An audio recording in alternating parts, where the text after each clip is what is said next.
नमस्कार जय जगन्नाथ दर्शक बंधु आपण मान तो हालुआ विभिन्न प्रकार खाइथिबे किंतु आमे आज प्रस्तुत करिबा मुग डाली रो हालुआ जहा कि संपूर्ण भिन्न धरणर रेसिपी।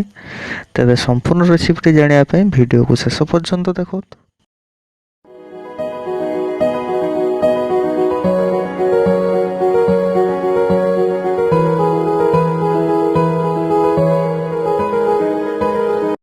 एबे आसंतु प्रस्तुति आरंभ करिबा। मो एठी पाखापाखि 100 ग्राम मुग डाली नहीं 4 घंटा पानी रे भिजिबा पई छाड़ देथिले।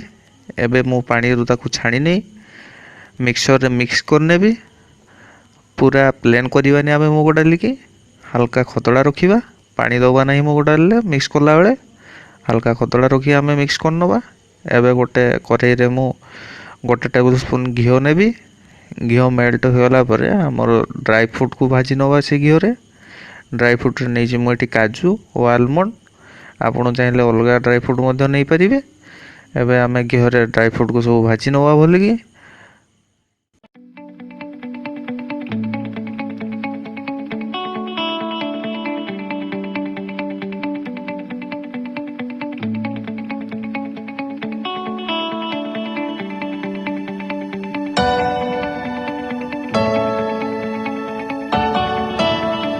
एबे हमर ड्राई फ्रूट भाजी हो गला परे एबे पुणी आम कढ़ई रे गोटे 80 ग्राम पाखापाखि बा हाफ कप मुझे घी नहीं आम कढ़ई रे हाफ कप घी गरम करनवा। गरम हो गला परे घी आम ता देहरु बटा ही चना जो मुग डाली रो पेस्ट को आम ता देहर पके नवा। मुग डाली की मुझे पूरा प्लेन करी बाटी नहीं हल्का खदड़ा रखी नहीं मु। एबे आम घी रे 5-7 मिनिट मुग डाली की मिक्स कर सारा पर देखिए मुग डाली दाना बांधा आरंभ हो। सबू प्रोसेस आम लो फ्लेम रखी गैस को करचे। सबू प्रोसेस पूरा आरंभ रू शेष जाए आम लो फ्लेम ही हम। एबे देखंतु 5-7 मिनिट पर छोट छोट दाना बांधी मुग डाली एमती आम 20-25 मिनिट ताको करने को पड़ो कंटिन्यू गुड़ा को पड़ो।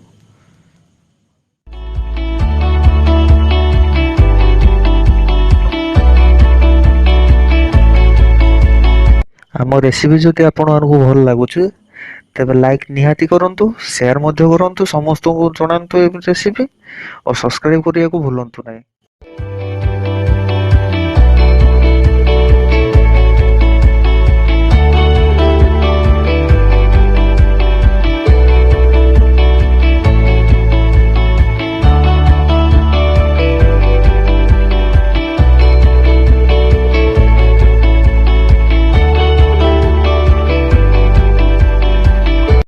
एबे आमर मुग डाली की घाटीबार 25 मिनिट हो गला पाखापाखि। एबे आम ता देहर गोटे कप क्षीर ता देहर मु 10 मिनिट पूर्व 10-12 केसर पकई रख देथिली।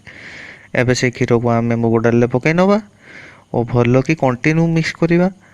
एठी आमर मिक्स न कले एठी आमर टेला धरी जीव मुग डाली तेणु आम कंटिन्यू ताको मिक्स करिया को पड़िबो और 5-7 मिनिट मिक्स कर चलिबा। एबे क्षीर को मरिबा पर्यंत पूरा मिक्स पूरा मुग डाली शशि नवा जाए क्षीर को आम ये मिक्स करिए। सब प्रोसेस आम लो फ्लेम रे ही करिबा आम। एबे देखंतु 5-7 मिनिट पर आमर सब क्षीर शशि नेलानी। पुणी एबे आम गोटे कप क्षीर देदबा पुणी सेमिति 5-7 मिनिट पर्यंत आम ताको मिक्स करिया भल कि कंटिन्यू मिक्स करिया पई पड़िबो।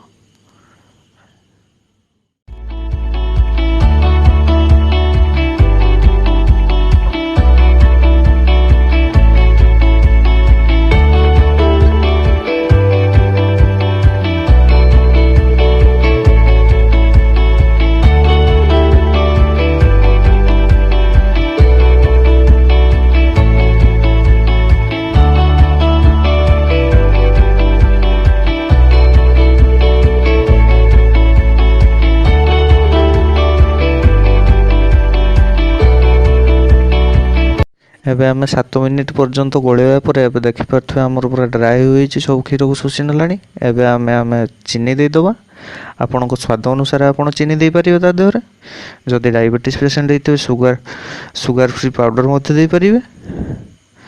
चीनी की दे सारा पर आम भल कि मिक्स करनवा चीनी को ହାଲୁଆ ଦେହରେ ଆମର ଭଲ କି ମିକ୍ସ କରିନେବା।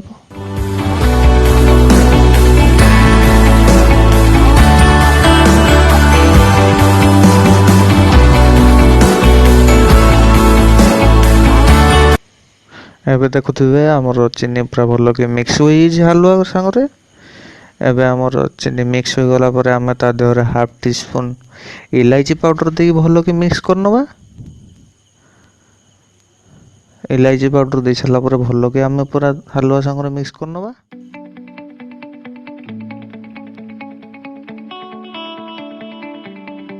ଆମର ହାଲୁଆ ହୋଇ ଆସିଲାଣି।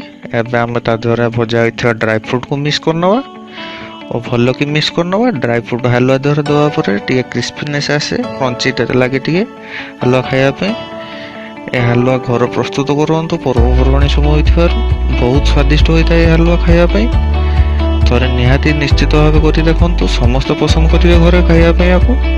ଏବେ ଆମର ହୋଇଗଲାଣି ହାଲୁଆ।